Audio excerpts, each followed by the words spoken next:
ഈ പവിത്ര മാസവുമായി ബന്ധപ്പെട്ട് പല വിശ്വാസങ്ങളും അന്ധവിശ്വാസങ്ങളും സമൂഹത്തിൽ പ്രചരിച്ചിട്ടുണ്ട്. ഈമാൻ അഥവാ സത്യവിശ്വാസം ഒരു വിശ്വാസിയെ സംബന്ധിച്ചിടത്തോളം അതിപ്രധാനമാണ്. അള്ളാഹ് പറഞ്ഞത്, നബി സല്ലല്ലാഹു അലൈഹി വസല്ലം പഠിപ്പിച്ചത് പൂർണ്ണമായി അംഗീകരിക്കുവാനും സ്വീകരിക്കുവാനും ബാധ്യസ്ഥരാണ് വിശ്വാസികളായ നമ്മളെല്ലാവരും. എന്നാൽ അന്ധവിശ്വാസങ്ങൾ കൈയൊഴിക്കുകയും വേണം. അപ്പൊ ഏതാണ് വിശ്വാസം, ഏതാണ് അന്ധവിശ്വാസം, ഏതാണ് സ്വീകരിക്കേണ്ടത്, ഏതാണ് തിരസ്കരിക്കേണ്ടത് എന്ന് കൃത്യമായി മനസ്സിലാക്കാൻ പ്രമാണങ്ങളിലൂടെ നമ്മൾ ദീനിനെ പഠിക്കണം. അള്ളാഹു പഠിപ്പിച്ചത് എന്താണ്, നബി സല്ലല്ലാഹു അലൈഹി വസല്ലം പറഞ്ഞു കൊടുത്തത് എന്താണ്, സ്വഹാബത്തൊക്കെ ആചരിച്ചത് എന്താണ്, ഇതെല്ലാം ഇസ്ലാം അംഗീകരിക്കുന്ന ആദർശമായി വിശ്വാസമായി സ്വീകരിക്കുവാൻ നമുക്ക് സാധിക്കുന്നതോടൊപ്പം അള്ളാഹു പഠിപ്പിച്ചിട്ടില്ലാത്ത, നബി സല്ലല്ലാഹു അലൈഹി വസല്ലം പറഞ്ഞു കൊടുത്തിട്ടില്ലാത്ത, സ്വഹാബത്തിന് ആർക്കും പരിചയമില്ലാത്ത ഏതെങ്കിലുമൊക്കെ വിശ്വാസങ്ങൾ, അത് കാക്കകാരണവന്മാരായി പലരും കൊണ്ടു നടക്കുന്നതാണെങ്കിലും അതൊരു സാമ്പ്രദായികമായി ആചരിക്കുന്നതാണെങ്കിലും മതത്തിൽ അതിനുള്ള സ്ഥാനം എന്താണ് എന്ന് നമ്മൾ ഓരോ വിഷയത്തിലും പ്രത്യേകം പരിശോധിക്കേണ്ടതുണ്ട്. അങ്ങനെ വിശ്വാസം സ്വീകരിക്കുകയും അന്ധവിശ്വാസങ്ങൾ കൈയൊഴിക്കുവാൻ നമ്മൾ സന്നദ്ധരാവുകയും ചെയ്യേണ്ടതുണ്ട്. ഇസ്ലാമിന്റെ ഒരു പ്രത്യേകതയാണ്, അള്ളാഹുവും അവന്റെ റസൂലും പഠിപ്പിച്ചതാണ് വിശുദ്ധമായ ദീൻ, മതം എന്ന് പറയുന്നത്. അതിന് വിരുദ്ധവും അതല്ലെങ്കിൽ പ്രമാണങ്ങളുടെ പിൻബലമില്ലാത്തതും ഒക്കെ അന്ധവിശ്വാസങ്ങളാണ്. അതിന് കാലപ്പഴക്കം നമ്മൾ തേടിപ്പോകേണ്ടതില്ല. ഏറ്റവും ആധികാരികമായി പറയേണ്ട പരിശുദ്ധ ഖുർആനിന്റെയും തിരുസുന്നത്തിന്റെയും അധ്യാപനങ്ങളില്ലാത്ത, അതാണ് ഏറ്റവും പഴക്കമുള്ളത്, അല്ലെങ്കിൽ ഏറ്റവും ആധികാരികതയുള്ളത്. അതല്ലാതെ വർഷങ്ങളായി ഞങ്ങൾ ചെയ്യുന്നതാണ്, വാപ്പയും വെല്ലിപ്പയും ഉപ്പാപ്പയും ഒക്കെ ചെയ്തതാണ് എന്നതൊന്നും ഇസ്ലാമിൽ പരിഗണിക്കപ്പെടുന്ന മാനദണ്ഡങ്ങളല്ല. അള്ളാഹു പഠിപ്പിച്ച, നബി സല്ലല്ലാഹു അലൈഹി വസല്ലം പറഞ്ഞു തന്ന ശരിയായ വിശ്വാസത്തിന്റെ ഭാഗമാണ് നമ്മൾ പലരും വിസ്മരിച്ചു പോകുന്ന ഖളാ ഖദറിലുള്ള വിശ്വാസം. അല്ലാഹു സുബ്ഹാനഹു വ തആല കാര്യങ്ങളെ എല്ലാറ്റിനെയും മുൻകൂട്ടി അറിയുകയും അവൻ രേഖപ്പെടുത്തുകയും ഒക്കെ ചെയ്തിട്ടുണ്ട് എന്നത് അൻ തുഅ്മിന ബിൽ ഖദ്രി ഖൈരിഹി വ ശർരിഹി. നമ്മുടെ ജീവിതത്തിൽ സംഭവിക്കുന്ന ചെറുതും വലുതുമായ എല്ലാ കാര്യങ്ങളും, സകലമാന സംഭവങ്ങളും അള്ളാഹു നിശ്ചയിച്ചതാണ്, അള്ളാഹു അറിഞ്ഞതാണ്, അള്ളാഹു രേഖപ്പെടുത്തിയതാണ്. അള്ളാഹ് നിശ്ചയിക്കാത്ത ഒന്നും സംഭവിക്കുകയില്ല. പരിശുദ്ധ ഖുർആനിലൂടെ തിരുസുന്നത്തിലൂടെ കണ്ണോടിക്കുന്ന ആളുകൾക്ക് ആ ഒരു വിശ്വാസം കൃത്യമായി മനസ്സിലാക്കുവാൻ സാധിക്കും. മാ ഷാ അല്ലാഹു കാൻ വമാ ലം യശഅ ലം യകുൻ. അള്ളാഹ് എന്തുദ്ദേശിച്ചുവോ അത് നടക്കും. അള്ളാഹ് ഉദ്ദേശിക്കാത്തത് ബാക്കി ആരൊക്കെ ഉദ്ദേശിച്ചാലും നടക്കുകയില്ല. ഏത് വിഷയത്തിലും ഒരു തിരിച്ചറിവായി നമുക്കുണ്ടാകേണ്ട സംഗതിയാണ്. നബി സല്ലല്ലാഹു അലൈഹി വസല്ലമയുടെ പ്രഗൽഭ ശിഷ്യന്മാരായ സ്വഹാബത്ത്, പ്രത്യേകിച്ച് അബ്ദുല്ലാഹി ഇബ്നു ഉമർ റളിയല്ലാഹു അൻഹുവിനെ പോലെയുള്ള സ്വഹാബത്ത് പറയുകയാണ് സത്യം ചെയ്തുകൊണ്ട്, വല്ലാഹി, അല്ലാഹു തന്നെയാണ് സത്യം, ലൗ അന്ന ലി അഹദിഹിം മിസ്ല ഉഹുദിൻ ദഹബ. ഖളാ ഖദറിൽ വിശ്വാസമില്ലാത്ത ആളുകളെ സംബന്ധിച്ച് അദ്ദേഹത്തോട് പറയപ്പെട്ടപ്പോൾ അദ്ദേഹം അതിനോട് പ്രതികരിച്ചുകൊണ്ട് ഒരു ആമുഖം പറഞ്ഞത്, അല്ലാഹു തന്നെയാണ് സത്യം, ആ വിഭാഗം ആളുകൾക്ക് ഒരു ഉഹദ് മലയോളം സ്വർണമുണ്ട് എന്ന് സങ്കല്പിക്കുക. ഫഅൻഫഖഹു, അതൊക്കെ അയാൾ അള്ളാഹുവിന്റെ മാർഗത്തിൽ അല്ലെങ്കിൽ നന്മയുടെ വഴിയിൽ ചെലവഴിക്കുകയും ചെയ്തു എന്നിരിക്കട്ടെ. എന്നാൽ പോലും മാ ഖബിലല്ലാഹു മിൻഹു ഹത്താ യുഅ്മിന ബിൽ ഖദർ. അള്ളാഹുവിന്റെ ഖളാ ഖദറിൽ, അള്ളാഹുവിന്റെ വിധിയിലും തീരുമാനത്തിലും വിശ്വസിക്കാത്തിടത്തോളം അയാൾ ചെലവഴിച്ച അത്രമാത്രം വലിയ സമ്പത്തിന്റെ സദഖകൾ, ദാനധർമ്മങ്ങൾ പടച്ചറബ്ബ് കബൂൽ ചെയ്യുകയില്ല എന്നാണ് ഇബ്നു ഉമർ റളിയല്ലാഹു അൻഹു വിശദീകരിക്കുന്നത്. സ്വഹീഹ് മുസ്ലിമിൽ നമുക്കത് കാണുവാൻ സാധിക്കും. അഥവാ നമ്മുടെ ജീവിതത്തിലെ സുഖവും ദുഃഖവും ജയവും പരാജയവും എല്ലാം അള്ളാഹുവിന്റെ തീരുമാനം അനുസരിച്ചാൽ. എന്നാൽ ചില ആളുകൾ അതിന്റെ വേറൊരു തലത്തിലേക്ക് പോവുകയും ജീവിതത്തിൽ ചില ലാഭനഷ്ടങ്ങൾ ഉണ്ടാകുമ്പോൾ, ജയപരാജയങ്ങൾ ഉണ്ടാകുമ്പോൾ, അതല്ലെങ്കിൽ ചില നേട്ടകോട്ടങ്ങൾ സംഭവിക്കുമ്പോൾ അള്ളാഹുവിന്റെ തീരുമാനം എന്നതിനേക്കാൾ അപ്പുറത്ത് മറ്റു പലതുമായും ബന്ധിപ്പിക്കാറുണ്ട്. അള്ളാഹു സുബ്ഹാനഹു വ തആല എനിക്ക് വിധിച്ചതാണ്, അല്ലെങ്കിൽ റബ്ബ് എനിക്കത് ഖളാ ആക്കിയിട്ടില്ല, അതുകൊണ്ട് ഞാൻ ക്ഷമിക്കുന്നു, സഹിക്കുന്നു, നല്ലത് വരുമ്പോൾ അൽഹംദുലില്ലാ എന്ന് പറഞ്ഞ് പടച്ചറബ്ബിനെ പ്രകീർത്തിക്കുകയും സ്തുതിക്കുകയും ചെയ്യുന്നതോടൊപ്പം താൻ ആഗ്രഹിച്ചതിൽ നിന്ന് വ്യത്യസ്തമായി വല്ലതും ഉണ്ടാകുമ്പോൾ അതിലെന്തെങ്കിലുമൊക്കെ ഞാൻ കാണാത്ത, എനിക്കറിയാൻ കഴിയാത്ത ഖൈറുകൾ ഉണ്ടാകും. കാരണം എന്റെ ഉമ്മയേക്കാൾ എന്നോട് കരുണയും കാരുണ്യവുമുള്ളവനാണ് എന്റെ റബ്ബ് എന്ന് തിരിച്ചറിഞ്ഞ് ആ പടച്ച റബ്ബിന്റെ തീരുമാനത്തിൽ വിശ്വാസമർപ്പിച്ച് അതിന്റെ ഖൈറുകളെ തേടുകയും ഷർറുകളിൽ നിന്ന് റബ്ബിനോട് കാവൽ തേടുകയും ചെയ്യേണ്ടതിന് പകരം അതിന് വേറെ ചില സംഗതികളുമായി കൂട്ടിക്കെട്ടാറുണ്ട്. കാര്യങ്ങൾ നടക്കാതെ പോയത്, അതല്ലെങ്കിൽ യാത്ര സഫലമാകാതിരുന്നത്, അതല്ലെങ്കിൽ ആപത്തുകൾ സംഭവിച്ചത് ഒക്കെ പല ആളുകളും ചില ദൃശ്യങ്ങൾ കണ്ടതുകൊണ്ട്, ഇന്നയാളെ കണ്ടുകൊണ്ട് ഇറങ്ങിയത് കൊണ്ടാണ് ആ ഇടപാട് നടക്കാതെ പോയത്, അതല്ലെങ്കിൽ ചില അപശബ്ദങ്ങൾ കേട്ടുകൊണ്ട് എനിക്ക് പുറത്തിറങ്ങേണ്ടി വന്നു, അതുകൊണ്ടാണ് ആ സംഭവം അങ്ങനെ ഉണ്ടായത്, അതല്ലെങ്കിൽ ചില ദിവസങ്ങളിലായതുകൊണ്ട്, ചൊവ്വാ ദിവസത്തിലായാൽ ചൊവ്വാദോഷം, അങ്ങനൊരു ദോഷം ഇസ്ലാമിലില്ല. മുഹറം 1 മുതൽ 10 വരെയുള്ള ദിവസങ്ങൾ ഇപ്പറഞ്ഞ ഒരു നല്ല കാര്യത്തിനും പറ്റുകയില്ല എന്ന് തീരുമാനിച്ച് നമസ്കരിക്കുന്ന, പടച്ച റബ്ബിനോട് ദുആ ചെയ്യുന്ന, എന്നാൽ വിശ്വാസത്തിന്റെ അടിയിൽ തന്നെ, അതിന്റെ മർമ്മത്തിൽ തന്നെ പുഴുക്കുത്ത് വീണ പല ആളുകളുമുണ്ട് മുസ്ലിം സമൂഹത്തിൽ. അവർക്ക് അള്ളാഹുവിലുള്ള തവക്കുൽ വേണ്ട പോലെയാകാൻ, പടച്ച റബ്ബിലുള്ള ഈമാനും വിശ്വാസവും വേണ്ട പോലെ മനസ്സിൽ ഉറപ്പിക്കുവാൻ സാധിക്കാത്തത് കൊണ്ട് അവരിങ്ങനെയുള്ള വിശ്വാസങ്ങളുമായി പേര് നടക്കുകയാണ്. വിവാഹങ്ങൾ ഏതെങ്കിലും കാരണത്താൽ കലങ്ങി തകരാറിലായി കഴിഞ്ഞാൽ, അതല്ലെങ്കിൽ ജോലി ശരിയാകാതിരുന്നാൽ, വീട് പണി പൂർത്തിയാകാതെ അങ്ങ് നീണ്ടു പോകുന്നത് കണ്ടാൽ, അപ്പോഴൊക്കെ പലരും പലതും അതുമായി ബന്ധപ്പെട്ട് ഇങ്ങനെ പറഞ്ഞുകൊണ്ടിരിക്കും. ചില ദിവസങ്ങളെ ആ ദിവസങ്ങളെ നഹ്സുകളായി കണ്ടുകൊണ്ട്, അതുകൊണ്ട് തന്നെ എല്ലാം വീടുണ്ടാക്കുവാൻ പറ്റിയ എല്ലാ സാഹചര്യങ്ങളും സൗകര്യങ്ങളും വന്നു കഴിഞ്ഞാലും ഇപ്പോ ദിവസം മുഹറം 1 മുതൽ 10 അതങ്ങ് കഴിഞ്ഞോളട്ടെ, വല്ല വിശ്വാസമൊന്നും ഉണ്ടായിട്ടല്ല എന്ന് വേണമെങ്കിൽ പുറമെ പറഞ്ഞാലും മനസ്സിന്റെ അടിത്തട്ടിലുള്ള രൂഢമൂലമായ വിശ്വാസം ആ ദിവസങ്ങളിൽ എന്തെങ്കിലും നല്ല പണിക്ക് പറ്റിയ ദിവസങ്ങളല്ല, അതിലൂടെ എന്തെങ്കിലും ആപത്തുകളും അപകടങ്ങളും വരാനിരിക്കുന്നു, അതല്ലെങ്കിൽ നന്മകൾക്ക് മുടക്കം സംഭവിച്ചേക്കും എന്ന് പറഞ്ഞുകൊണ്ട് ദിവസങ്ങളെ നഹസിന്റെ, അപലക്ഷണങ്ങളുടെ, അപകടത്തിന്റെ ദിവസങ്ങളായി അടയാളപ്പെടുത്തി നന്മയിൽ നിന്ന് മാറ്റിവെക്കുന്ന രീതി അത് ഇസ്ലാമികമല്ല. ചില കലണ്ടറുകളിൽ പ്രത്യേകം രേഖപ്പെടുത്തിയതായി കാണുവാൻ സാധിക്കും. നഹസുകളുടെ ദിവസങ്ങൾ, നഹസുകൾ എന്ന് പറയുന്ന അത്തരം ഒരു സമ്പ്രദായം ഈ പറഞ്ഞ അള്ളാഹു നിശ്ചയിച്ച ദിവസങ്ങളിൽ ഏതെങ്കിലും ഒരു ദിവസത്തിന് നന്മയില്ല എന്ന് പറഞ്ഞ് മാറ്റിവെക്കുവാൻ നമുക്ക് സാധിക്കുകയില്ല. ഇബ്നു ഹജറുൽ ഹൈതമി റഹ്മത്തുള്ളാഹി അലൈഹിയോട് ഇതുപോലെയുള്ളൊരു മസ്അല ചോദിക്കുന്നുണ്ട്, അദ്ദേഹത്തോട് ഒരു ഫത്വ ചോദിക്കുന്നുണ്ട്. പല ആളുകളും ഇങ്ങനെ ദിവസങ്ങളെ അപലക്ഷണത്തിന്റെ നഹസിന്റെ ദിവസങ്ങളാക്കി മാറ്റി നിർത്തുന്നുവല്ലോ, അതിന്റെ ഇസ്ലാമികമായ മാനം എന്താണ്, ശരി എന്താണ് എന്ന് ചോദിക്കുമ്പോൾ ഷാഫിഈ മദ്ഹബിലെ അറിയപ്പെടുന്ന പണ്ഡിതനാണ് ഇബ്നു ഹജറുൽ ഹൈതമി റഹ്മത്തുള്ളാഹി അലൈഹി. അദ്ദേഹം പറഞ്ഞത് ഇസ്ലാമിന്റെ തൗഹീദിനും തവക്കുലിനും എതിരാണ് എന്ന് തന്നെയാണ്.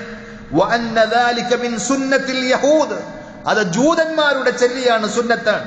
ലാ മിൻ ഹദിയിൽ മുസ്ലിമീനൽ മുതവക്കിലീന അലാ ഖാലിഖിഹിം വബാരിഹിം, തങ്ങളുടെ സൃഷ്ടാവിൽ പടച്ച റബ്ബിൽ എല്ലാം സമർപ്പിച്ച് അല്ലാഹ് നിശ്ചയിച്ചതല്ലാതെ ഒന്നും സംഭവിക്കുകയില്ല, അല്ലാഹ് നിശ്ചയിച്ചത് ആർക്കും തടുക്കുവാനും സാധിക്കുകയില്ല എന്ന് പറയുന്ന വിശ്വസിക്കുന്ന വിശ്വാസികളുടെ മാർഗത്തിൽ പെട്ടതല്ല. ഏതെങ്കിലും നേട്ടങ്ങൾ വരുമ്പോൾ, അല്ലെങ്കിൽ കോട്ടങ്ങൾ വരുമ്പോൾ, ഏതെങ്കിലും പരാജയങ്ങളോ വിജയങ്ങളോ ഉണ്ടാകുമ്പോൾ അത് ഇന്ന ആളുകളുടെ ഒക്കെ സാന്നിധ്യം കൊണ്ട്, അല്ലെങ്കിൽ ഇന്ന ആളുകൾ വന്നു കയറിയത് മുതൽ നാശമാണ്, അപകടമാണ്, നഷ്ടമാണ് എന്ന് പറഞ്ഞ് എത്രയോ കുടുംബ കലഹങ്ങൾ ഉണ്ടാകാറുണ്ട്. ചില അമ്മായിയമ്മമാർക്ക് എപ്പോഴും പ്രശ്നമാണ്, മരുമക്കൾ ഏതെങ്കിലും ഒരുത്തി ആ വീട്ടിലേക്ക് വന്നത് മുതൽ അവിടെ രോഗമാണ്, അല്ലെങ്കിൽ സാമ്പത്തികമായി പ്രയാസങ്ങളാണ് എന്ന് ഏച്ചുകെട്ടി പറയുന്നത് കേവലം ഒരു ആക്ഷേപവും കേവലം ഏതെങ്കിലും ഒരു തിന്മയിലും ഒതുങ്ങുകയില്ല. ഇസ്ലാം പഠിപ്പിച്ച അടിസ്ഥാനപരമായ വിശ്വാസത്തിന്റെ മർമ്മത്തിലാണ് പുഴുക്കുത്ത് വീണത്. ഇത് നാം പ്രത്യേകം മനസ്സിലാക്കേണ്ടതുണ്ട്. അതിന്റെ ഗൗരവം നമ്മൾ തിരിച്ചറിയണമെങ്കിൽ ഞാൻ നേരത്തെ സൂചിപ്പിച്ചതുപോലെയുള്ള ചില കലണ്ടറുകളിൽ റമദാൻ മാസത്തിലെ ദിവസങ്ങളിൽ പോലും നഹസുകളുണ്ട്, നന്മയില്ലാത്ത ദിവസം എന്ന് പറയുമ്പോൾ അത് അള്ളാഹുടെ ദീനല്ല എന്ന് മനസ്സിലാക്കാൻ ഒരു സിമ്പിൾ, ഒരു ലവലേശം ബുദ്ധിയെങ്കിലും ഉള്ള ആൾക്കും മനസ്സിലാക്കിക്കൂടെ? അള്ളാഹു ഏറെ ആദരിച്ച, ബഹുമാനിച്ച, പുണ്യങ്ങൾക്ക് 10 മടങ്ങ് പ്രതിഫലം കിട്ടുന്ന ആ റമദാനിൽ പോലും, റമദാനിന്റെ അവസാനത്തെ 10 ദിവസങ്ങളിൽ പോലും നഹസിന്റെ ദിവസങ്ങളുണ്ട് എന്ന് പറയുമ്പോൾ ചിന്തിക്കുക, അത് അള്ളാഹുവിന്റെ ദീനല്ല, അത് അള്ളാഹുവും റസൂലും പഠിപ്പിച്ച മതത്തിലുള്ളതല്ല. ഇസ്ലാം വേരോടെ പിഴുതെറിഞ്ഞ അന്ധവിശ്വാസങ്ങളിൽ പെട്ടതാണ് അത് എന്നുള്ള കാര്യം നാം പ്രത്യേകം മനസ്സിലാക്കേണ്ടതുണ്ട്. നബി സല്ലല്ലാഹു അലൈഹി വസല്ലം പറഞ്ഞു, ലാ തീറത ഫിൽ ഇസ്ലാം. ഇസ്ലാമിൽ അങ്ങനെ ലക്ഷണം നോക്കലില്ല. ഒരാളെ കണ്ടുകൊണ്ട് അത് നല്ലത്, ആ കടന്നു വന്ന ആൾ അതുകൊണ്ട് നന്നായി, ആ കടന്നു വന്ന ആൾ മോശമായതുകൊണ്ട് അന്ന് മോശം, അപകടം. അത്തീറതു ശിർകുൻ, അത്തീറതു ശിർകുൻ, അത്തീറതു ശിർകുൻ. നബി സല്ലല്ലാഹു അലൈഹി വസല്ലം 3 പ്രാവശ്യം ആവർത്തിച്ചു പറഞ്ഞു. അങ്ങനെ ഗുണദോഷങ്ങളെ ഏതെങ്കിലും വ്യക്തികളുമായി അല്ലെങ്കിൽ വസ്തുക്കളുമായി ജീവികളുമായി ബന്ധപ്പെടുത്തിക്കൊണ്ട് നല്ലത് ചീത്ത അല്ലെങ്കിൽ ലക്ഷണം കെട്ടത് ലക്ഷണമുള്ളത് എന്നിങ്ങനെ ലക്ഷണം നോക്കുന്ന രീതി ബഹുദൈവത്വമാണ്, ഷിർക്കാണ്. കാരണം അള്ളയാണ് ഖൈറും ഷർറും നിശ്ചയിക്കുന്നത്. അതല്ലാതെ ഒരു കാക്ക ചലച്ചതുകൊണ്ട്, അതല്ലെങ്കിൽ ഏതെങ്കിലും പക്ഷികൾ പ്രത്യേകം പറന്നുപോയതുകൊണ്ട്, ഏതെങ്കിലും ഒരാളുടെ സാന്നിധ്യം നിങ്ങൾ കണ്ടതുകൊണ്ട് അത് ഗുണമായി ദോഷമായി എന്നുള്ള വിശ്വാസം ഈമാനിന്റെയും തൗഹീദിന്റെയും കടക്കൽ കത്തിവെക്കുന്ന അന്ധവിശ്വാസമാണ് എന്നാണ് ഈ പറയുന്ന ഹദീസുകളൊക്കെ നമുക്ക് മനസ്സിലാക്കി തരുന്നത്. റസൂലുള്ളാഹി സ്വല്ലല്ലാഹു അലൈഹി വസല്ലം ഇത്ര കൂടി പറഞ്ഞു, ഒരാൾ തന്റെ ഒരു ആവശ്യത്തിന് വേണ്ടി പുറത്തിറങ്ങുമ്പോൾ ഇങ്ങനെ ഏതെങ്കിലും ലക്ഷണം കെട്ടത് എന്ന് അയാൾ വിചാരിക്കുന്ന ദൃശ്യമോ ശബ്ദമോ കേൾക്കുകയോ കാണുകയോ ചെയ്തുകൊണ്ട് ഇനി അത് ഞാൻ പോകുന്നില്ല എന്ന് ആരെങ്കിലും തീരുമാനിച്ചാൽ, മൻ റദ്ദതുഹു തീറതു അൻ ഹാജതിഹി ഫഖദ് അശ്റക. ഇനി ഞാൻ പോയിട്ട് കാര്യമില്ല, അത് നടക്കുകയില്ല. കാരണം ഇന്ന് കാണാൻ പറ്റാത്ത ഒരാളെ കണ്ടു, അല്ലെങ്കിൽ കേൾക്കാൻ പറ്റാത്ത ഒരു ശബ്ദം ഞാൻ കേട്ടു, അതുകൊണ്ട് ഇന്നത്തെ എന്റെ ജോലി ശരിയാവുകയില്ല, ഇടപാട് ശരിയാവുകയില്ല. ചിലപ്പോൾ വാക്കു പറഞ്ഞതായിരിക്കും. ഒരു സ്ഥാപനം തുടങ്ങുന്നതിന്റെ അല്ലെങ്കിൽ ഒരു സ്ഥാപനം കച്ചവടമാക്കുന്നതിന്റെ, ഒരു സ്ഥലക്കച്ചവടത്തിന്റെ അവിടെ പൈസ കൊടുക്കാൻ വാക്കു പറഞ്ഞ് എല്ലാം സെറ്റിൽ ചെയ്ത് ശരിയാക്കി കൊണ്ടുപോകുന്ന സമയത്താണ് ആ ആവശ്യത്തിൽ നിന്ന് ഇത്തരം ഒരു ചിന്താഗതി അയാളെ തടയുന്നതെങ്കിൽ ഫഖദ് അശ്റക, തീർച്ചയായും അയാൾ അള്ളാഹുവിൽ പങ്കുചേർത്തു എന്നാണ്. പടച്ച റബ്ബല്ലാതെ എന്റെ ജീവിതത്തിൽ ഒരു ഗുണം കൊണ്ടുവരാൻ, ഒരു ദോഷം വരുത്താൻ അല്ലാഹുവല്ലാത്ത ആർക്കും സാധിക്കുകയില്ല. ലാ ഹൗല വലാ ഖുവത ഇല്ലാ ബില്ലാ എന്ന വിശ്വാസമുള്ള ഒരാൾക്കും ഇങ്ങനെ ഏതെങ്കിലും ആളുകളുടെയോ വസ്തുക്കളുടെയോ ജീവിയുടെയോ ശബ്ദമോ ദൃശ്യമോ കണ്ട് കേട്ടു എന്നതിന്റെ പേരിൽ ഒരു ആവശ്യത്തിൽ നിന്നും തടയേണ്ടതില്ല, തടയാൻ പാടില്ല. ഇനി അങ്ങനെ വല്ലതും മനസ്സിൽ തോന്നിയാലോ അതിനൊരു കഫാറത്ത്, ഒരു പ്രായച്ചിത്തമായി, പരിഹാരമായി നബി സല്ലല്ലാഹു അലൈഹി വസല്ലം പറഞ്ഞു, അല്ലാഹുമ്മ ലാ ത്വയ്റ ഇല്ലാ ത്വയ്റുക്. പടച്ച റബ്ബേ, നീ നിശ്ചയിച്ചതല്ലാത്ത ഒരു നല്ല ലക്ഷണവും എന്റെ ജീവിതത്തിൽ വരാനില്ല, ഒരു നീ നിശ്ചയിച്ചതല്ലാത്ത ഒന്നും എന്റെ ജീവിതത്തിൽ ദോഷമായി ഭവിക്കണമെന്നുണ്ടെങ്കിൽ നീ നിശ്ചയിക്കണം, നീ തീരുമാനിക്കണം. വലാ ഖൈറ ഇല്ലാ ഖൈറുക്. എന്റെ ജീവിതത്തിൽ വല്ല ഖൈറും വരണമെങ്കിൽ അല്ലാഹുവേ നീ നിശ്ചയിച്ചത് മാത്രമായിരിക്കും. വലാ ഇലാഹ ഗൈറുക്. നീയല്ലാതെ എനിക്ക് അഭയമായി, ആരാധ്യനായി എന്റെ സങ്കടങ്ങളും ആവശ്യങ്ങളും ആഗ്രഹങ്ങളും പറയാൻ എനിക്ക് വേറൊരു ഇലാഹുമില്ല. ഈ ദിക്ർ ചൊല്ലിക്കൊണ്ട് അയാൾ തന്റെ തീരുമാനവുമായി മുന്നോട്ട് പോകണം. അതിൽ നിന്നൊരു ലവലേശം അയാൾ പിന്നാക്കം പോകരുത് എന്നാണ് നബി സല്ലല്ലാഹു അലൈഹി വസല്ലം പറഞ്ഞത്. അപ്പൊ അള്ളാഹ് നിശ്ചയിച്ചത് വരും എന്ന് ഉറപ്പിച്ച് തീരുമാനവുമായി മുന്നോട്ട് പോകണം. റബ്ബ് നിശ്ചയിച്ചത് വരും, അതിൽ തവക്കുലാക്കി പോകുവാൻ സാധിക്കണം. ബിസ്മില്ലാഹി തവക്കൽതു അലല്ലാഹ് ലാ ഹൗല വലാ ഖുവത ഇല്ലാ ബില്ലാ. ഓരോ യാത്രയിലും വീട്ടിൽ നിന്ന് പുറത്തിറങ്ങുമ്പോൾ പറയാൻ വേണ്ടി നബി സല്ലല്ലാഹു അലൈഹി വസല്ലം നമുക്ക് പഠിപ്പിച്ചതാണ്. അള്ളാഹുവിന്റെ നാമം ഉച്ചരിച്ചുകൊണ്ട് ഞാൻ ഇതാ പുറത്തിറങ്ങുന്നു. അള്ളാഹുവിനെ കൊണ്ടല്ലാതെ യാതൊരു ശക്തിയും കഴിവുമില്ല ഒരു ഖൈർ കൊണ്ടുവരാൻ, ഒരു ദോഷം തട്ടിമാറ്റാൻ, എന്റെ അവസ്ഥകളിൽ ഒരു ചേഞ്ച് വരുത്താൻ റബ്ബിനെ കൊണ്ടല്ലാതെ സാധിക്കുകയില്ല. വലാ ഹൗല വലാ ഖുവത ഇല്ലാ ബില്ലാ. അവനിൽ ഞാൻ എല്ലാം ഏൽപ്പിച്ചിരിക്കുന്നു എന്ന് പറഞ്ഞ മനസ്സമാധാനത്തോടു കൂടി ഒരു ടെൻഷനുമില്ലാതെ ഏത് വിഷയത്തിലേക്കും ഇടപെടുവാൻ വിശ്വാസിയെ പ്രാപ്തമാക്കുന്നതാണ് അള്ളാഹ് പറഞ്ഞ, ഇസ്ലാം പഠിപ്പിച്ച തവക്കുലും അതേപോലെ ഖളാ ഖദറിലുമുള്ള വിശ്വാസം. അള്ളാഹ് എല്ലാം നിശ്ചയിച്ചിട്ടുണ്ട്, അതുകൊണ്ട് നമുക്കൊന്നും റോളില്ല എന്നല്ല. നമ്മൾ ചെയ്യേണ്ടത് ചെയ്തതിനു ശേഷം നമ്മൾ ശ്രദ്ധിക്കേണ്ടത് ശ്രദ്ധിക്കുന്നതോടൊപ്പം പടച്ചറബിൽ തവക്കുലാക്കാൻ, പടച്ചറബിനോട് ചോദിക്കാൻ, അള്ളാഹ് നിശ്ചയിച്ചതേ വരികയുള്ളൂ എന്ന് ഉറപ്പിക്കാൻ നാം എത്ര ശ്രദ്ധിച്ചിട്ടും നാം എത്ര സൂക്ഷിച്ചിട്ടും ചിലപ്പോൾ നമ്മൾ ആഗ്രഹിച്ചതുപോലെ കാര്യങ്ങൾ നടക്കാതിരിക്കുമ്പോൾ നിരാശരായി മോഹഭംഗം വന്ന് ഉൾവലിഞ്ഞു പോകേണ്ടവനല്ല. അതിൽ എന്തെങ്കിലും ഖൈറുണ്ടാകും. കാരണം മാഷാ അല്ലാഹു കാൻ വമാ ലം യശഅ ലം യകുൻ. അല്ലാഹ് ഉദ്ദേശിച്ചതാണ് നടന്നത്, അല്ലാഹ് ഉദ്ദേശിക്കാത്തത് നടക്കുകയില്ല എന്ന് പറയണം. സൂറത്ത് തൗബയിലെ 51-ാമത്തെ ആയത്തിൽ അല്ലാഹു നമ്മെ പഠിപ്പിക്കുകയാണ്. ഖുൽ, പറയൂ വിശ്വാസികളെ, ലൻ യുസീബനാ, ഞങ്ങൾക്ക് ബാധിക്കുകയേയില്ല, ഇല്ലാ മാ കതബല്ലാഹു ലനാ, അല്ലാഹ് ഞങ്ങൾക്ക് കണക്കാക്കിയതല്ലാതെ. ഒരാപത്ത് വന്നു, ഒരു രോഗം വന്നു, ഒരു നഷ്ടം വന്നു, എന്തും എന്റെ റബ്ബ് എനിക്ക് കണക്കാക്കിയതാണ്. ഹുവ മൗലാന, അവനാണ് എന്റെ രക്ഷകൻ, എന്റെ രക്ഷിതാവ് അല്ലാഹുവാണ്.